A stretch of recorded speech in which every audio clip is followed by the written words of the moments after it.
Bismillahirrahmanirrahim.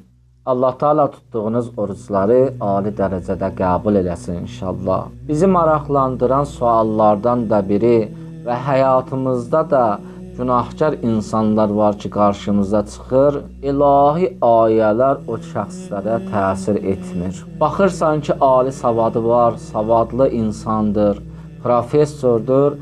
Amma ilahi ayə deyirsən, Qur'andan ayə gətirirsən, rəvayət gətirirsən, hədis gətirirsən, qəbul etmir. Belə insanların misalı bir gölməçiyə bənzəyir ki, o gölməçiyə insan meyidi düşə, oranı, o gölməçəni üfunət iyi götürər. Hər nə qədər də ora yağış yağsa, su əlavə olunsa da, o iyi aradan getməz. Belə insanların misalı o gölməçiyə bənzəyir. Amma halbuki Allah Teala Qur'an-ı Kərimdə buyurur, biz Qur'anı möminlər üçün şəfa və mərhəmət olaraq nazil etdik. Amma ayələrimiz zalimlərin ziyanını daha da artırar. İnsanın qəlbindəki tərslik suya düşmüş murdar kimidir.